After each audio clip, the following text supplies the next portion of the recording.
an umbrella, feeling the weight of the weather, sunshine and storms and all in between, all of us in this together. Bianka, Stephen, Dave and Susan explore the AI revolution. Curious minds and passionate hearts to find what's what for us in the arts. Well, it's noon, so it's that transition period between morning and afternoon. We sit at the door. Welcome anybody that's watching.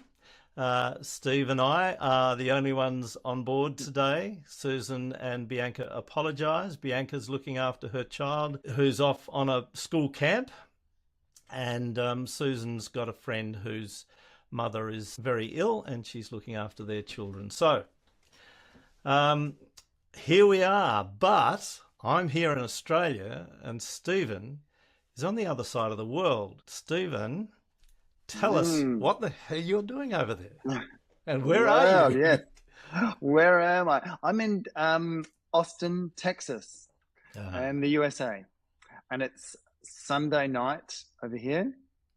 It's Monday lunchtime in Australia, Adelaide. What time at the moment? It's just gone 9:30 at night, and so I'm over here at the University of Texas with a colleague that works with the paper boats, Megan Alrutz, who's an amazing educator, director, and dramaturg. And she's been working in the industry for many years and has been an associate partner with the paper boats. And she heads up a Master of Fine Arts postgraduate study for students and over here at the University of Texas, and they have a special unit that they're just finishing at the moment called retrospective meaning making, which is one of the principles that we use, and I can sort of unpack that a bit. But yeah, so this is the first leg of a 4-week tour of The Boy and the Ball. Then after here, going on to Philadelphia, a festival there, then on to the Lincoln Center in New York, Wow. and then a final week in Fayetteville, Arkansas. Right. So really 4 very different places in the US. So, you know, the Lincoln Center, really is the leading arts center in the US. So it's fantastic that they're programming really niche, high quality work like this. And you've actually set this up as a producer. It was a big job, wasn't it? I mean, how long has it taken? Yeah, so the invitation came in about just under 18 months ago from the Lincoln Center, and we were just sort of working on timeframes. I mean, there's a lot of logistical stuff in coming to the US. It's the most complex sort of tour I've ever done. Other countries are quite straightforward getting there, but the US, because it comes down to the working visa that's required. So I'm on a O1,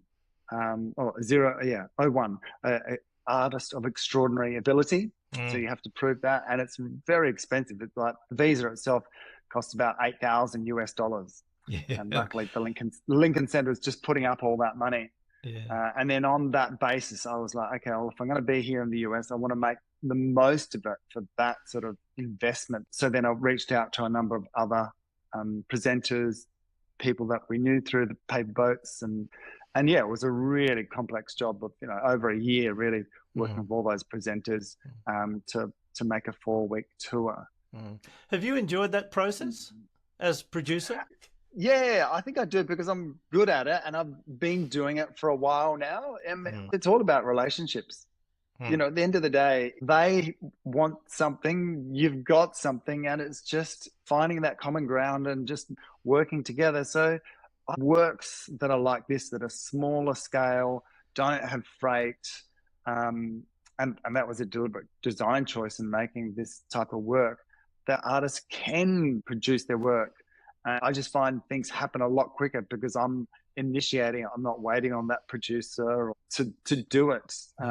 It's a very efficient and financially affordable model that you've created. A solo show, high quality, spent years making it.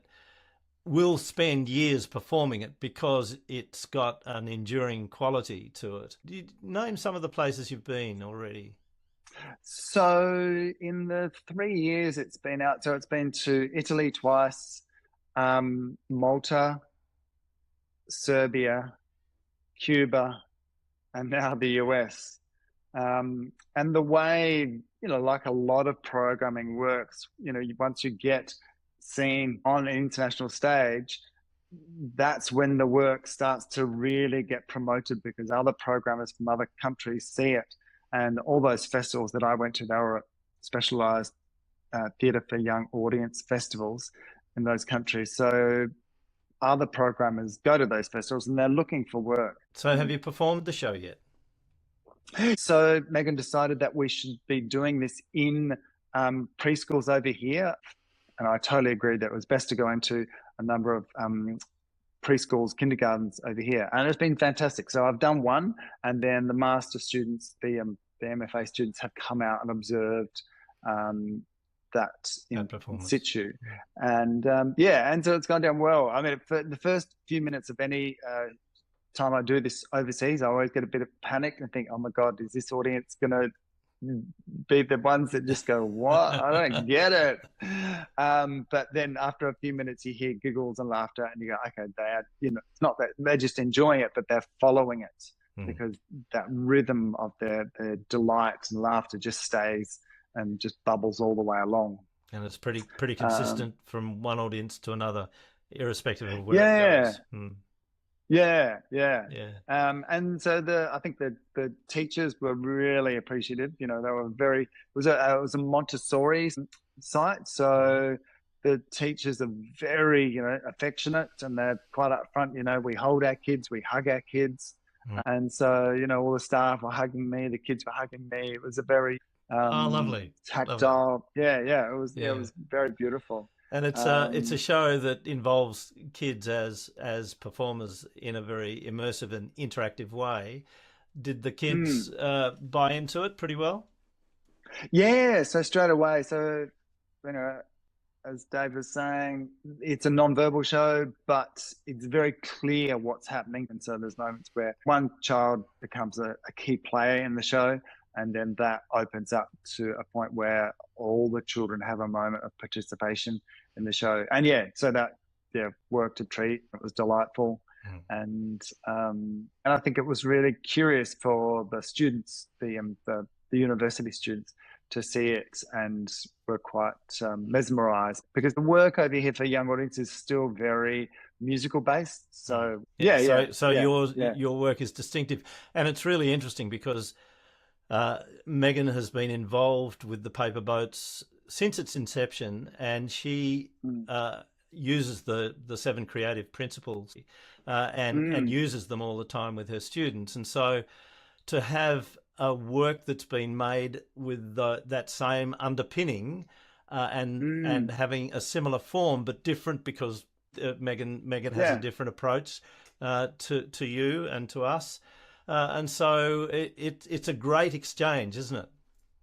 And we do find we've got the same language. We've got these same principles of what's our animating idea, what's our opening premise that's initiating the work, and then we go into other principles of limiting the palettes and retrospective meaning making. So straight away, me and the students had the same language, and they were able to identify moments in the show and go, oh, okay, I can see why that worked. So it's really powerful once you start getting the same language. And this show, when we made it, there was a show explored in parallel by students from 3 years ago in Megan's program, that they made a show called Fishing for Stars. Fishing for Stars. And now that show is going on to the Brooklyn Academy of Music. So you've got these 2 shows that have been moving beautifully in parallel and are now out there in the world. And so we're making a new show called Icy Red in Adelaide, and the students are just about to finish up their program here. And hopefully some of them have expressed interest that they would like to continue. And, we see where, again, another make a 2 shows work in parallel. Yeah, it's a great model and really exciting to think that level of co-creation can occur across oceans in effect. and it was always the idea that one could feed off the other, but that doesn't happen too much other than the principles underpinning the works. Yeah. I think that they have similar processes, but very different aesthetics. Yeah, in some ways. Yeah. I'm going to play a little 2-minute introduction to Megan where she's just chatting about theatre. When I was growing up, I saw a show on Broadway where it rained on stage. And I just wept. I was like, if it can rain on stage, anything can happen. You know, it was The Grapes of Wrath. And I don't remember anything about the words, but I remember the sky opening up and that water pouring down. And I remember people so thirsty, like putting their hands in the water and it like washing over. I can feel it in my body. And this was, 30 years ago, 40 years ago. And I think particularly experiences for grown-ups, they don't have a lot of experiences with young people where they're both in awe. And I think the language-based pieces, a kid might be in awe for one thing and an adult might be in awe for another. But in nonverbal work and our work for the very young, we can all be in awe, in a moment together. Or at least that's what I fall in love with, is that possibility in those moments when they happen. Yeah, some lovely comments there that tie in beautifully with the sort of work that we do, and The Boy and the Boy and I See Red are beautiful examples of that. So over the weekend, I wrote a Substack newsletter, Standing in the Rain, and it's generated quite a lot of interest, and it has to do with our topic of AI for IAs, AI for independent artists. And Bianka has written an email to contribute to that discussion, and Steve has done some thinking about it. But before we go into any sort of discussion about it, let's set up what it actually is. So a dear friend of mine, Tamika Lawler, sent me a video, as she often does, because Tamika, along with a range of other people, listened to the podcast, the 7 Well in the Process of Making podcast, and she prefers to deliver her feedback on video. And on this occasion, in addition to the video she presented about the podcast, she also presented her concerns about AI. She said she's stepping back from the AI conversations because it's hurting her heart to see artists that she respects engaging with it rather than refusing it. So that's a fairly strong stance, and I'd like to play just a little bit of it so that you can get the flavour of her argument and discourse. The new podcast with artists, or the talks you've been doing with artists, and the big kind of, it seems like, focus on AI. And I know you already know how I feel about AI stuff, but I think it's just it's gotten to a point where I'm really disengaging with anyone engaging with AI. So that's the sort of the gist of it. Tamika's got a very strong personal position, and I think there are parts of it that are absolutely irrefutable. The environmental cost of AI is real. The labour displacement that we're facing is real. And the corporate capture pattern is a sinister movie we've all seen before in relation to the internet, in relation to social media. So none of that is in dispute from where I stand. So I think it's really useful to think of AI on two scales, as it is with a lot of things. There's the global view, if you like, the civilizational shift that's underway that I didn't choose to be part of. I can't stop. The compute, the capital, the geopolitics and the ownership are mostly out of our hands. the weather is the weather. It's a complex system. There are lots of variables, lots of power factors involved. And so then that's where the personal view sits, inside the weather. Every one of us faces the question about stance. Tamika's stance is to refuse.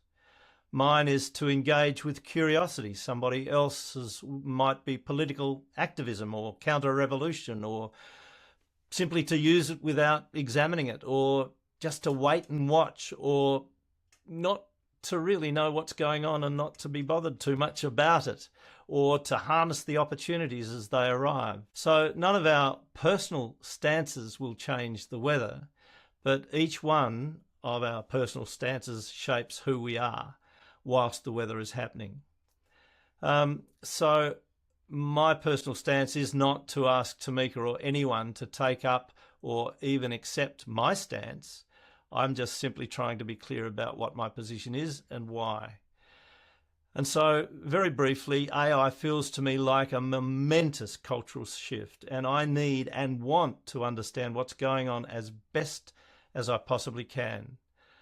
I'm eager to access what it means for me at a personal level and what it means for the world at a global level. I'm really, really interested in what regulations are needed by governments and how those regulations come to be. And, you know, there are some very active politicians doing some big thinking work along with a whole lot of very concerned people to decipher what those regulations should be.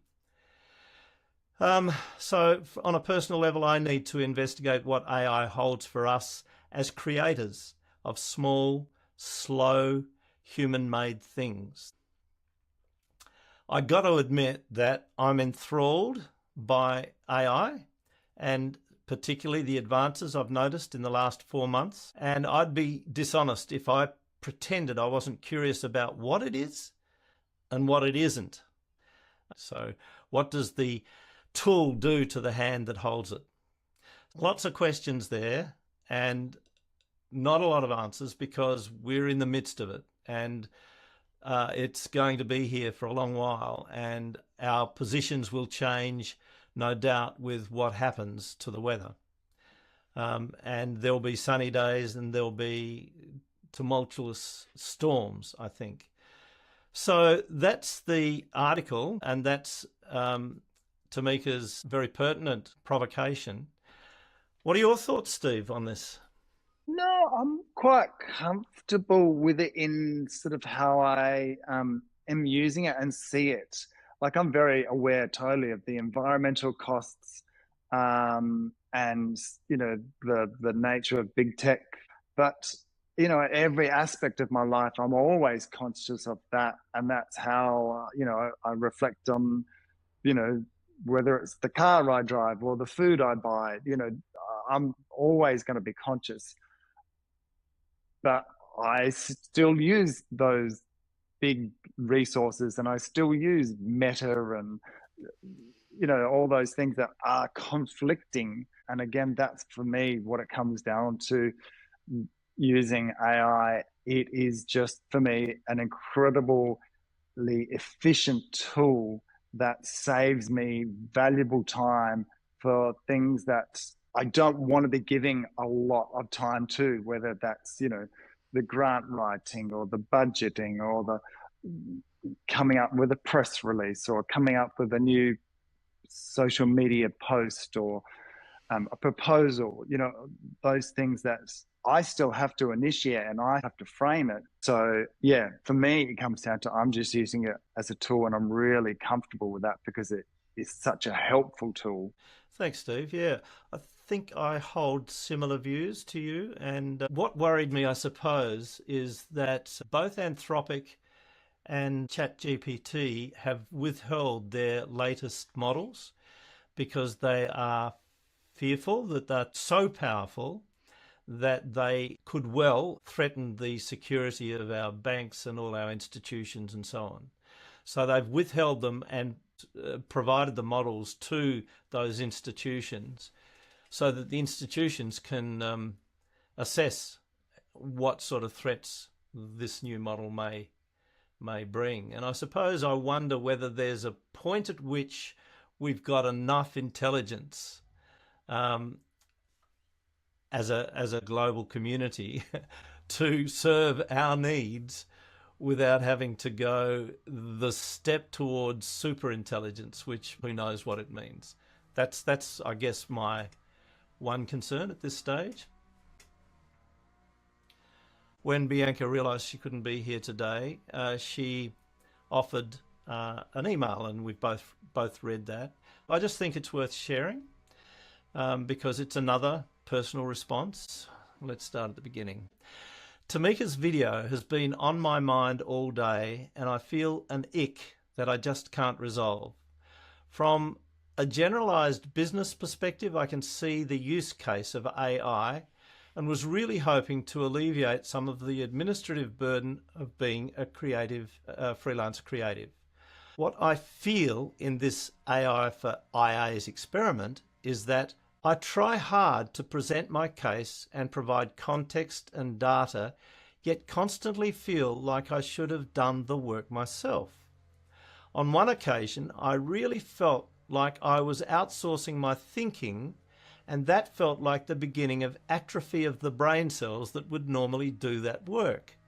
I wanted systems and processes and reminders and a friendly pep-talking assistant, but I haven't found that yet. I'm the type of person who likes to learn deeply, insists my work reflects me and believes every word in a document matters, but hours spent setting up rules and reasoning with a tool to try to make it more like me hasn't had that result. Some of that ick comes from a fear of being perceived as taking the easy way or not caring about the work I do when nothing could be further from the truth. I can see that perspective having negative effects on the communication of my ideas.